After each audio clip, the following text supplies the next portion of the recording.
Hello दोस्तों, पिछले class में हम लोगों ने पढ़ा सब्सक्रिप्शन के बारे में। और सब्सक्रिप्शन एक रेवेन्यू इनकम होता है जिसे हम इनकम एंड एक्सपेंडिचर अकाउंट के इनकम साइड में दिखलाते हैं। आज भी हम लोग जानेंगे कि इनकम साइड में जाने वाले मद कौन सब है। तो दूसरा नंबर में आता है इंट्रांस फी, या इसी को हम एडमिशन भी कहते हैं। एडमिशन फी यानी प्रवेश शुल्क। एक गैर व्यापारिक संस्था को आए दिन समय समय पर इंट्रांस फी प्राप्त होते रहते हैं। अतः यह एक गैर व्यापारिक संस्था के लिए रेवेन्यू इनकम होता है। इस कारण से इसे हम इनकम एंड एक्सपेंडिचर अकाउंट के इनकम साइड में दिखलाते हैं। आप लोगों को पता होगा कि जितने भी रेवेन्यू इनकम है उसे हम इनकम एंड एक्सपेंडिचर अकाउंट के इनकम साइड में दिखाते हैं। ठीक उसी प्रकार इंट्रांस फी क्या है? एक रेवेन्यू इनकम। इस कारण से हम इसे इनकम एंड एक्सपेंडिचर अकाउंट के इनकम साइड में दिखलाएंगे। अगर प्रश्न में कुछ कहा जाए तो हम प्रश्न अनुकूल काम करेंगे। उसके बाद आता है सेल ऑफ ओल्ड न्यूज़पेपर, पुराने अखबारों का विक्रय। पुराने अखबारों का विक्रय। अगर एक गैर व्यापारिक संस्था के पास कोई पुराना अखबार पड़ा हुआ है या मैगजीन पड़ा हुआ है, अगर उससे संस्था बेचती है तो वो एक रद्दी के भाव में बिक्री होता है, जिससे संस्था को यह रेवेन्यू इनकम होता है। इस कारण सेल ऑफ ओल्ड न्यूज़पेपर भी रेवेन्यू इनकम है। इस कारण सेल ऑफ ओल्ड न्यूज़पेपर को इनकम एंड एक्सपेंडिचर अकाउंट के इनकम साइड में दिखलाएंगे। अब हम जानेंगे sale of old sport material. अगर संस्था के पास पुराने कोई भी खेल सामग्री है, अगर टूट फूट गया है तो इसे संस्था क्या करेगी? बेच के समाप्त करेगी। अगर पुराने खेल सामग्री के विक्रय से जो भी धनराशि प्राप्त होगी उसे हम इनकम समझेंगे। इस कारण से हम sale of old sport material को इनकम एंड एक्सपेंडिचर अकाउंट के इनकम साइड में दिखलाएंगे। हमें पता है जितने भी रेवेन्यू इनकम है उसे हम इनकम एंड एक्सपेंडिचर अकाउंट के इनकम साइड में दिखलाते हैं। उसके बाद सेल ऑफ ओल्ड एसेट, पुराने संपत्ति का विक्रय। अब पुराने संपत्ति का जो विक्रय होगा इससे प्राप्त धनराशि को हम इनकम नहीं समझेंगे। यानी जितना हम बेचे उसको हम इनकम नहीं समझेंगे। इससे होने वाले प्रॉफिट या लॉस को हम इनकम एंड एक्सपेंडिचर अकाउंट में दिखलाएंगे। अगर पुराने संपत्ति के विक्रय से अगर हमें प्रॉफिट हुआ तो profit on sale of asset करके इसे हम इनकम एंड एक्सपेंडिचर अकाउंट के इनकम साइड में दिखलाएंगे। अगर पुराने संपत्ति के विक्रय से अगर लॉस हुआ तो इसे लॉस ऑन सेल ऑफ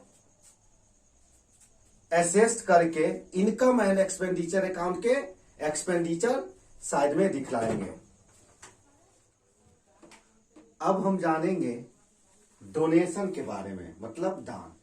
एक गैर व्यापारिक संस्था को अपने विभिन्न कार्यों को पूरा करने के लिए उपहार स्वरूप दान प्राप्त होते रहता है। और ये दान जो दो प्रकार के होते हैं, दान दो प्रकार के होते हैं, यानी डोनेशन दो प्रकार के होते हैं। पहला जनरल डोनेशन और दूसरा स्पेसिफिक डोनेशन। जनरल डोनेशन मतलब सामान्य दान। सामान्य दान यानी बिना किसी उद्देश्य को पूरा करने के लिए जो दान हमें मिलता है उसे हम इनकम एंड एक्सपेंडिचर अकाउंट के इनकम साइड में दिखाएंगे। कब? जब उसका अमाउंट छोटा मोटा हो, स्मॉल अमाउंट, यानी बिना किसी उद्देश्य के अगर कोई दान हमें जो छोटा मोटा अमाउंट का होगा उसे हम इनकम एंड एक्सपेंडिचर अकाउंट के इनकम साइड में दिखाएंगे। मगर उसी में अगर जनरल डोनेशन में अगर लार्ज अमाउंट हो, मतलब बड़ा मात्रा में हो, अधिक मात्रा में, तो उसे हम बैलेंस शीट के लायबिलिटी साइड में दिखलाते हैं। वही हम बात करें अगर स्पेसिफिक डोनेशन का, तो इसे विशिष्ट उद्देश्य को पूरा करने के लिए प्राप्त होता है, तो इसे हम बैलेंस शीट के लायबिलिटी साइड में दिखलाते हैं। एक नंबरी क्वेश्चन में हमेशा स्पेसिफिक डोनेशन के बारे में पूछ दिया करता है कि स्पेसिफिक डोनेशन को हम कहां दिखाते हैं, तो बैलेंस शीट के लायबिलिटी साइड में दिखलाते हैं। और जनरल डोनेशन का अगर छोटा मोटा अमाउंट हो तो उसे हम इनकम एंड एक्सपेंडिचर अकाउंट के इनकम साइड में, और अगर लार्ज हो तो बैलेंस शीट के लायबिलिटी साइड में। और डोनेशन के बारे में अगर प्रश्न में कुछ कहा जाए तो हम उसके अनुकूल कार्यों को करेंगे। कैपिटल इनकम के बारे में, पूंजीगत आय, इसमें लेगेसी को हम शामिल करते हैं। लेगेसी मतलब उत्तरदान या वसीयतें। वसीयत एक प्रकार का उपहार या दान है जो मृत व्यक्ति के इच्छा के अनुसार प्राप्त होता है। मतलब जो मरने वाला व्यक्ति होता है वो पहले अपने मरने से पहले क्या करता है, एक प्रकार का दान करता है। वसीयतनामा के अनुसार यदि एक गैर लाभकारी संस्था कोई धन या संपत्ति प्राप्त होता है तो उसे हम लेगेसी कहते हैं। लेगेसी का स्वभाव बार बार प्राप्त होने का नहीं होता, यह कभी कभी प्राप्त होता है। इस कारण इसे कैपिटल इनकम कहते हैं। और कैपिटल इनकम हमें पता है कि कैपिटल इनकम को हम बैलेंस शीट के लायबिलिटी साइड में दिखलाते हैं। अब जितना भी कैपिटल इनकम आएगा उसे हम बैलेंस शीट के लायबिलिटी साइड में दिखलाएंगे। अगला है इंडाउनमेंट फंड, धन समर्पण शुल्क या आधार कोष। ये भी लेगेसी के तरह ही होता है।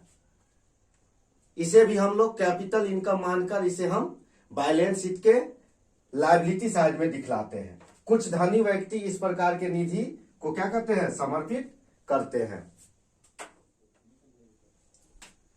अब हम जानेंगे लाइफ मेंबरशिप और जीवन सदस्यता शुल्क। कोई भी सदस्य गैर लाभकारी संस्था में एक बार चंदा देता है और वह संस्था का सदस्य रहता है, मतलब उस संस्था का मेंबर बना रहता है। इस कारण इन्हें हम लाइफ मेंबरशिप कहते हैं। यह एक पूंजीगत आय मतलब कैपिटल इनकम है। इस कारण इसे हम बैलेंस शीट के लायबिलिटी साइड में दिखलाएंगे, क्योंकि हमें पता है कोई भी कैपिटल इनकम हो तो उसे हम बैलेंस शीट के लायबिलिटी साइड में दिखलाते हैं। यह संस्था को बार बार प्राप्त नहीं होता है, इस कारण इसे हम क्या कहते हैं, कैपिटल इनकम कहते हैं। अगला है ऑनोरियम मतलब मानदेय। यह राशि ऐसे व्यक्ति को दिया जाता है जो संस्था का कर्मचारी नहीं है, या किसी विशेष कार्य या सेवा के लिए प्रदान किया जाता है, जैसे सचिव को दिए जाने वाला मानदेय। मानदेय को रेवेन्यू एक्सपेंडिचर मानकर इनकम एंड एक्सपेंडिचर अकाउंट के एक्सपेंडिचर साइड में दिखलाएंगे। रेवेन्यू एक्सपेंडिचर मान के इसे इनकम एंड एक्सपेंडिचर अकाउंट के एक्सपेंडिचर साइड में दिखलाएंगे।